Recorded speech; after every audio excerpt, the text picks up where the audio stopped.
How I survived the libertarian to alt-right pipeline. I almost lost myself to an algorithm designed to radicalize libertarians. In 2015, I found a philosophy channel that promised to teach me how to think. By 2017, that same channel had me nodding along to arguments about IQ and democracy that I would have laughed at 3 years earlier. This is the story of how I got in, how I got out, and what happened to the men who nearly took me with them. Ask T1. The On-Ramp, 2015. I didn't go looking for the alt-right. I went looking for philosophy. What pulled me in was philosophy, specifically libertarian philosophy, arguments about self-ownership, non-aggression, the moral case for smaller government. None of that is radical on its own. It's a fairly standard on-ramp into political thought for a certain kind of teenager or young adult who likes feeling like they found the logical position. The radicalization wasn't really something that happened to me in isolation. It was something happening to the whole scene at once. The people around these ideas gradually got more anti-democratic as a group, and I drifted along with the center of gravity. That's an important distinction. I wasn't chasing extremism. The extremism came looking for the libertarianism I was already sitting in. Molyneux didn't open with race and IQ, nobody does. He opened with premises that sounded reasonable on their own.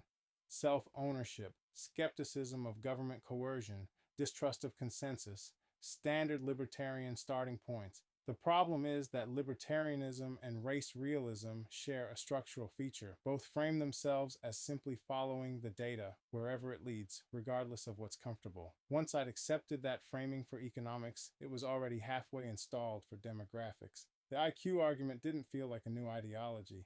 It felt like the same intellectual habit pointed at a new subject. Anti-democratic rhetoric worked the same way.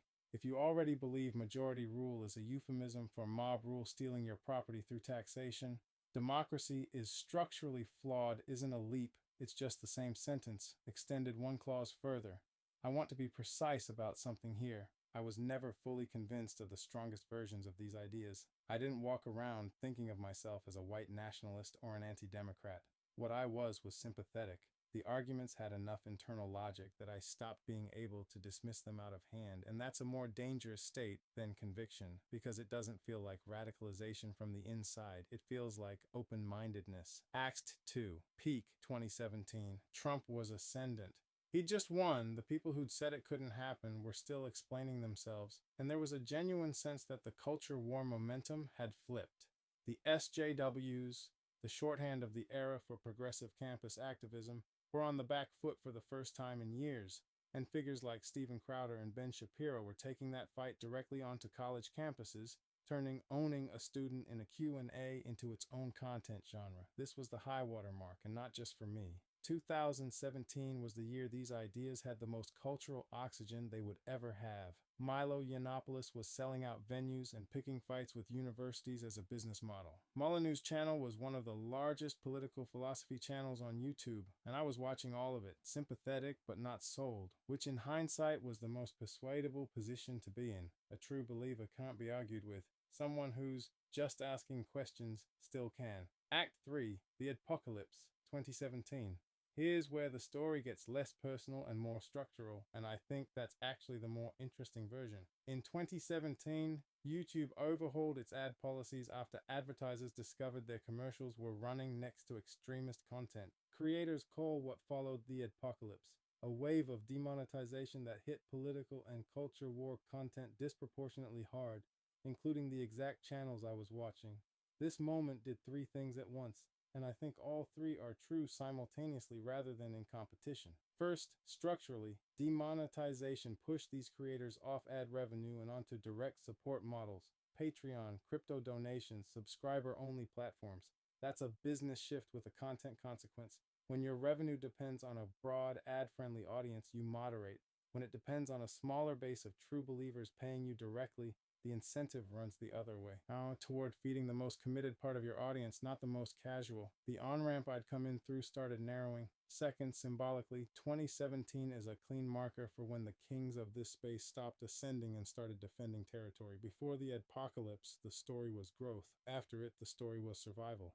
Third, personally, and this is the part that's harder to be honest about. My own doubts were already forming on a completely separate track. for reasons that had nothing to do with YouTube's ad policy. The timing lining up doesn't mean one caused the other, but it's the reason I remember 2017 as the pivot point at all.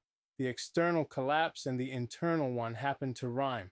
The personal crack for me was watching the Kings actually start to fall. Early 2017, Milo's career derailed almost overnight after a sex-related scandal. Old comments resurfaced. He lost his book deal, lost his job, got disinvited from CPAC, all within about a week. And Molyneux, around the same broader window, found his channel's reach quietly throttled. What a lot of creators in that ecosystem started calling shadow banning, videos just not showing up in recommendations or subscriber feeds the way they used to. Watching both of those things happen close together did something to me that no counter-argument had managed. It wasn't that I suddenly agreed with the critics, it was that the invincibility was gone. These weren't untouchable truth-tellers being persecuted for saying the unsayable. They were guys whose careers could implode from ordinary scandal and ordinary platform decisions, just like anyone else's. Once that illusion cracked, I started being able to ask questions about the ideas themselves instead of just the framing around them. Act 4. De-radicalization, late 2010s to early 2020s. I want to resist the redemption arc cliche here because it wasn't a single video or a single debate that changed my mind. It was slow and it was uneven, and there wasn't a clean moment I can point to and say that's when I knew. What actually walked me back wasn't an essay or a debate, it was work. Libertarianism is easy to hold as a theory when your relationship to the economy is still mostly theoretical. When you're a student or a young person without a lot of skin in the game. Once I was actually working, actually dealing with an employer, actually seeing who had leverage and who didn't, the theory stopped matching the terrain, the version of capitalism that libertarianism promised, where markets sort people fairly based on merit and effort, wasn't the one I was standing inside. The one I was standing inside mostly just protected the people who already had money. The IQ argument fell apart on the same job for a different reason. I met people at work who were clearly sharp, quick, capable, good at solving problems in real time, who had none of the credentials or position that the IQ and success theory said should follow from that. And I met people in better positions who weren't especially impressive at all. I'm not saying intelligence doesn't matter. It obviously plays some role. But if raw IQ were actually doing the explanatory work the theory claimed, the people around me should have been sorted a lot more cleanly than they were. The picture was just more complicated than the theory allowed for. Access, timing, who you knew, what you'd inherited, what risks you could afford to take. IQ was an input. It was never the whole equation, and treating it like the whole equation was the mistake. Neither of these was a dramatic realization. There was no single day. It was more like watching a theory get quietly outvoted by everything I saw in front of me, one shift at a time. What I can say is that the IQ argument and the anti-democratic argument didn't fall apart for the same reason at the same time.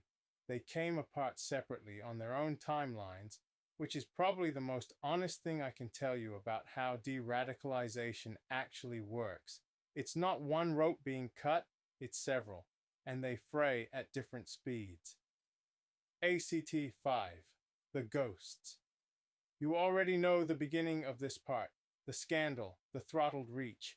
What's worth showing is where it left them. Milo never really recovered the mainstream platform he had. The career after 2017 became a long series of smaller, more marginal ventures, a far cry from sold-out college tours and a bestseller.